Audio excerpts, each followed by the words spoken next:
legendary.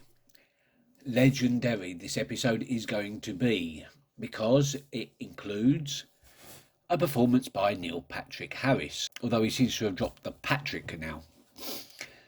So Neil Patrick Harris, made famous for Doogie Howser and How I Met Your Mother, where he played Barney Stinson. And I love How I Met Your Mother, brilliant show. And it's probably brilliant because of Neil Patrick Harris's brilliant portrayal as the womanising Barney Stinson. Spoilers. It's time to mention them now. Neil Patrick Harris will be playing the Toy Maker, who first appeared in the William Hartnell story, The Celestial Toy Maker, which doesn't exist anymore, unfortunately. I think there is a few scenes that exist, but no full episodes. And I've never seen it, obviously. And I've never heard it either, because the original audio still exists. And I think it exists as a telecast. Yeah, they haven't animated that one yet. I wish they would, because it's one I really would like to see, but I haven't yet. So I don't really know much about the Toy Maker, apart from that I think in the expanded media, because it was only in the one episode, or the one story, I think they expanded on the Toy Maker in the Big Finish audios, maybe in the books, I'm not sure. But I think the Toy Makers are older than the Time Lords. I think they're more powerful than the Time Lords. They're on a level with the Guardians. And if you don't know who the Guardians are, watch the trilogy of Mordred Undead, Terminus and Enlightenment, which is Peter Davison era, or a Tom Baker episode, the first story in The Key to Time, but I completely forgotten what it's called, and I've no time to look it up now because I need to get on with this. So yeah, the Celestial Toy Maker was first played by Michael Gough, a brilliant actor, and as a bit of a staple, a bit of a major connection with Doctor Who Michael Gough has, because apart from playing the Celestial Toy Maker, he also played a Time Lord in the Peter Davison era story Arc of Infinity, I think. And he was also briefly married to Annika Wilkes, who played Polly, which was Polly was a second Doctor companion or a first Doctor companion. I can't remember. I'm not on my game today. So anyway, this is the last of the 60th anniversary specials. It's called the Giggle. We briefly had that very emotional reunion / goodbye with Bernard Cribbins. Apparently he was due to film more for this episode, but he sadly died before he could, which, it's sad. I would like to have seen more of him, but that was a beautiful goodbye. Just the fact that we got Bernard Cribbins back just for one scene is more than enough for me, and it was such a great scene. So I'm more than happy for this. And what else? Nothing else I'm willing to discuss at the moment. Like I said before, there's a few issues that I don't really want to discuss, but I probably will have to, but I will do that in another video. And the one from last episode is probably going to be talking about the fact that they cast Nathaniel Curtis as Isaac Newton.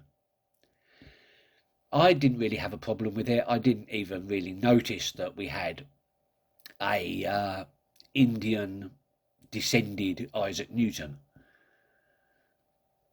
I think that's correct. But honestly, it doesn't really bother me. So I'll just put that out there, and I will discuss Devil's Advocate. I will discuss in a separate video all these all these divisive topics. But I want you to know right ahead of time that I really don't give a crap about any of it. I don't care. As long as the story's good, I don't care. I don't care. Other things. The last episode was very, very good. It was very, very creepy.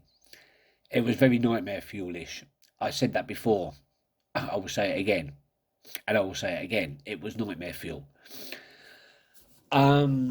Yeah, on a second and third watching, I have noticed that the green screening is a little bit off.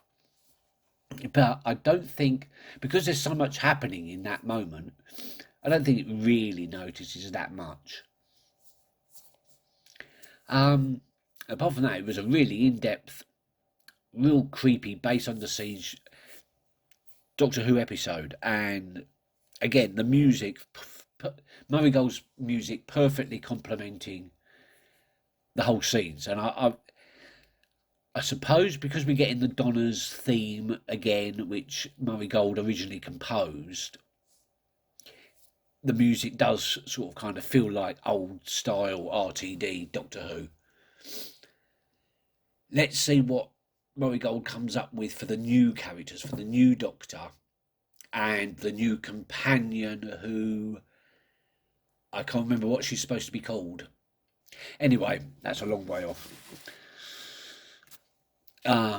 Hopefully we're going to get introduced to the new Doctor at the end of this episode rather than the beginning of the next season, but I don't mind either way. It would be nice to get at least one Ncuti scene at the end of this, just to kind of know what sort of direction he's going to be taking the character. I think that would be good. I don't think I've got anything more to say other than I really hope this last of the 60th anniversary specials is a good finale. Only one way to find out. Soho, 1925. Okay. Isn't Soho where Crowley's got his book? No, Aziraphale's got his bookshop. Are they using the same set as Good Omens?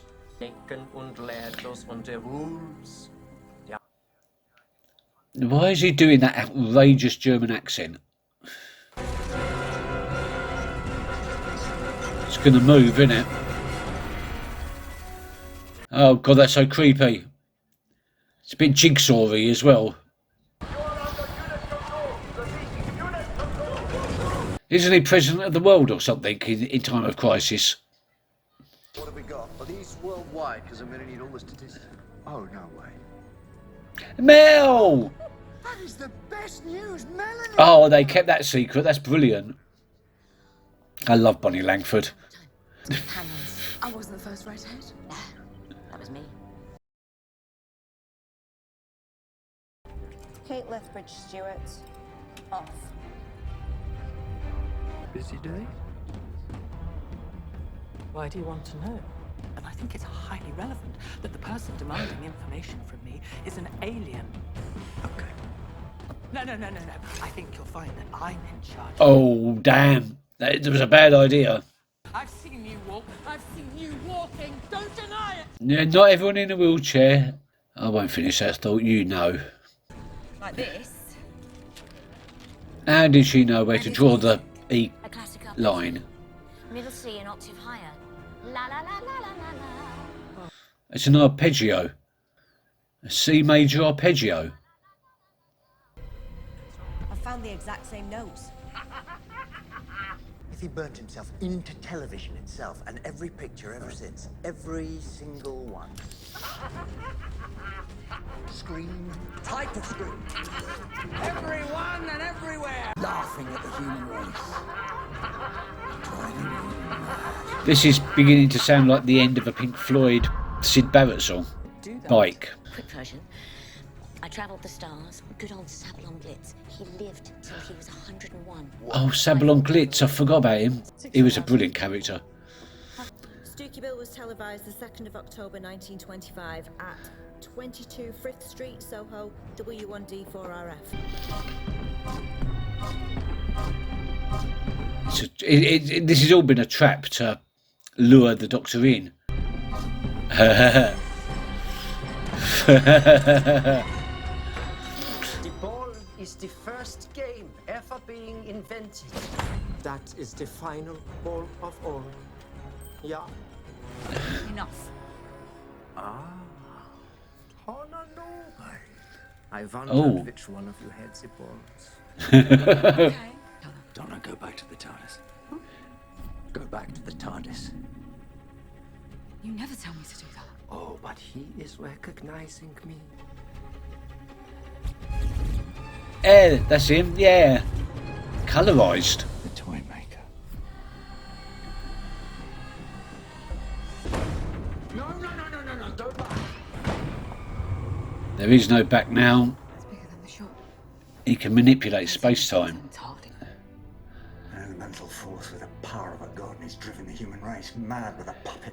Yeah, but you always say. What do I say? What do I say? What do I say? Because I'm always so certain. Yeah, I'm all Sonic and TARDIS. not always right. Get away.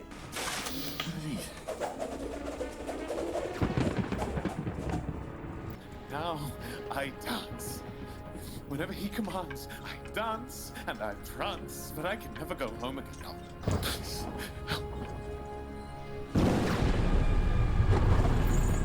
Do you like my puppets, Doctor?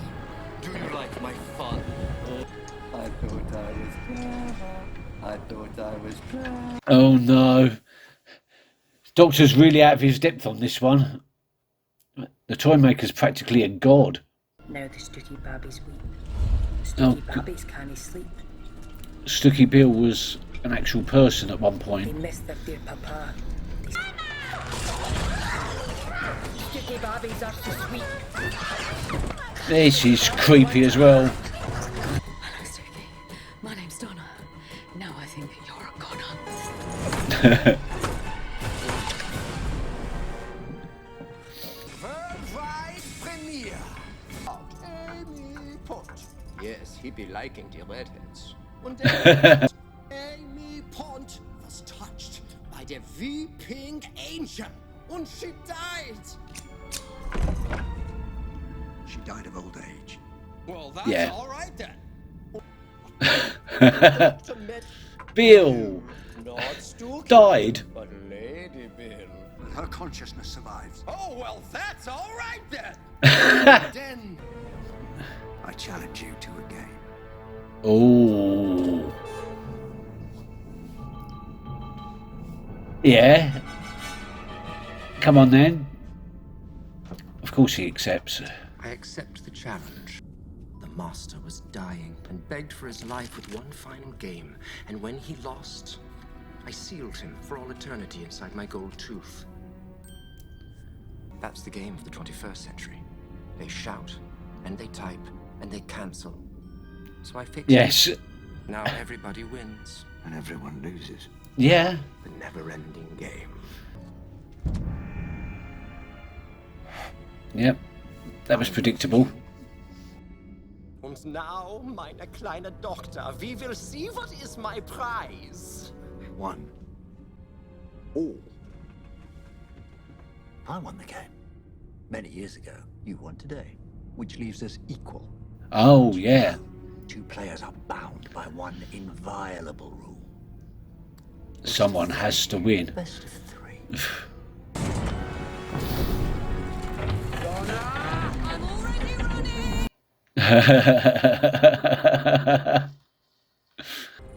You think life is a balance between order and chaos, but the universe is not binary, far from it.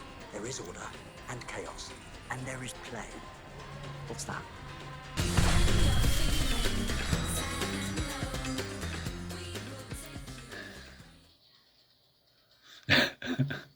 Ever the showman, Neil Patrick Harris was perfect for this role.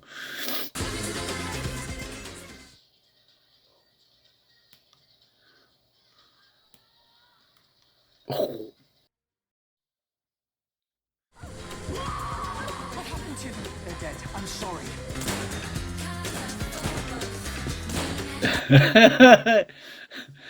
He really doesn't care.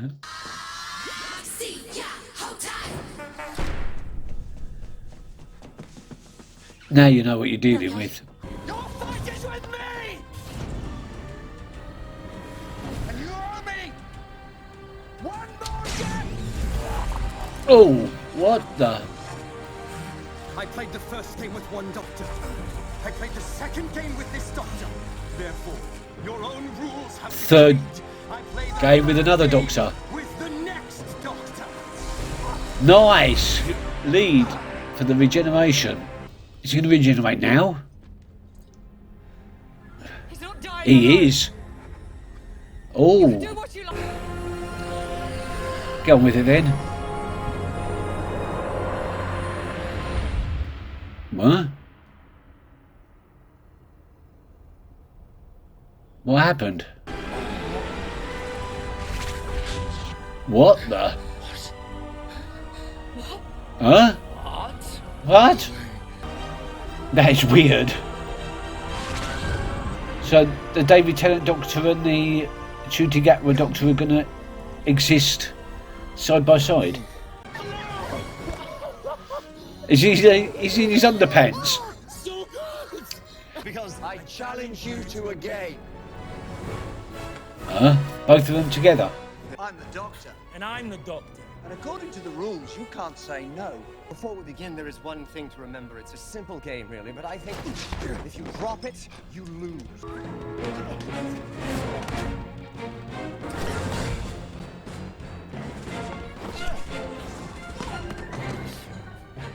Hey! I'm on your side! I'm so sorry.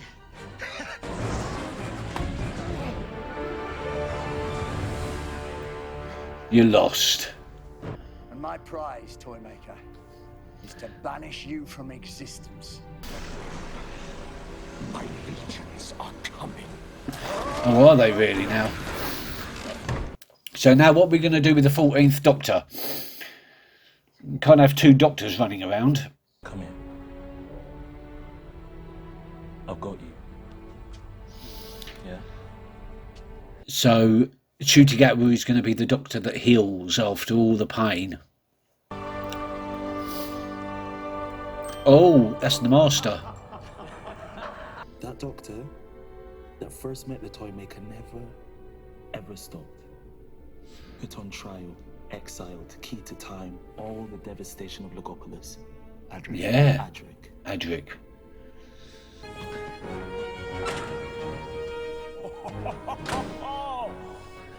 What if the Toymaker's domain is still lingering?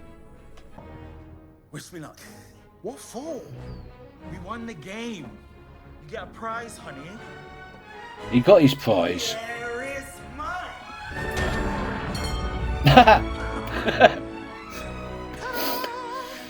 Oh, David Tennant claimed his prize. Ncuti didn't claim his.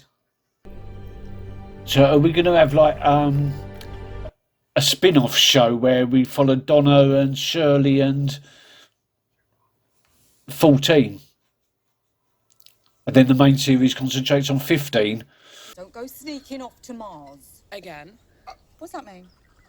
Just can't turn down my favourite niece. Oh, please. Oh, nice. Funny thing is, I fought all those battles for all those years. And now I know what for. And well, yeah. This. What he was fighting for. Peace and tranquility. And family.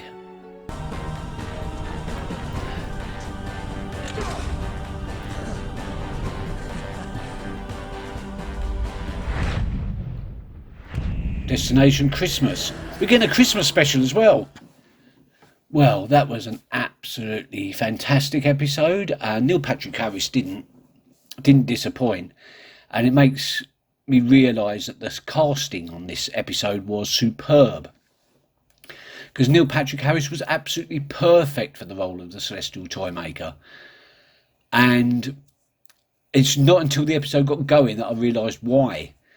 Barney Stinson, the character he played in How I Met Your Mother, was very famous for doing magic tricks, sleight of hand, which makes him absolutely ideal for this type of thing. He's also a dancer and a singer, to some degree. Again, which makes him absolutely perfect for the role, and it makes me realise that Barney Stinson was in fact, the toy maker all along, and How I Met Your Mother is actually in the Doctor Who universe. we can wedge it in there somehow. Absolutely brilliant. The callbacks. Mel, Bonnie Langford. I love Bonnie Langford. Although her character of Mel in the original series was a little bit annoying, but now her character is really taken on now. I'm hoping we're going to see more of her anytime Unit's going to be involved in the future. We may even see a bit more of Ace, and we may see Donna, because Donna has now been hired by Unit. Anybody that's an ex-companion of the Doctor is automatically considered as for a position in Unit, I think. And why not? I mean, first-hand experience. I think we're going to see the toy maker again. In the new season, maybe in the Christmas special. Probably not that soon. I don't think we've seen the last of him. And the gold tooth at the end, which he said was the master. That's gonna become important later. But let's talk about Ncuti Gatwa. Now, when Ncuti Gatwa was announced as taking over the role, I didn't know who he was. And in fairness, when I looked him up, he'd only appeared in one thing where he was a main regular character, and that was Sex Education. In however long it's been since that announcement, I have actually watched Sex Education, and I can say that Ncuti Gatwa is absolutely fantastic. What a brilliant choice for the 15th Doctor. He is such a good actor. It's just so full of life, so bubbly, so with this positive energy. I don't know if that's Ncuti himself or the characters he plays, but I've got that positive energy brimming over in that performance we've just seen. So I'm really looking forward to Ncuti Gatwa's proper debut in a full episode. I don't know how it's going to work with David Tennant though, because now we've got a Meta-Crisis David Tennant that's running around some parallel universe with Rose. We've got 10th Doctor David Tennant, who's running around space and time still, because time travel. We've got 14th Doctor David Tennant, who's now going to be, he's grounded for the moment, but sooner or later he's going to want to fly off. So I wonder what would happen if they all run into each other. And not forgetting we've got Ashilda and Clara running around in a stolen TARDIS. It's getting needlessly complicated, but yeah, I like the premise of this. I liked the idea where they said, you know, like we're all cancelling each other out. Everyone's got an opinion, everyone thinks they're right, and yeah, both sides just cancel each other out. We're getting absolutely nowhere. Loving the TARDIS console room. I hope the 15 put some trousers on by the next episode. That would be really handy. Aside from that, I don't know what to say. I'm gonna have to have a good old think about this, and I'll get back to you at some point with a review of all three with a little bit more detail, and maybe covering some of those subjects that people like to complain about. Well, maybe not, I don't know. Okay then, thank you very much for watching. I'll see you next time, which will be sometime over Christmas, I suppose. Until then, keep well. Bye bye.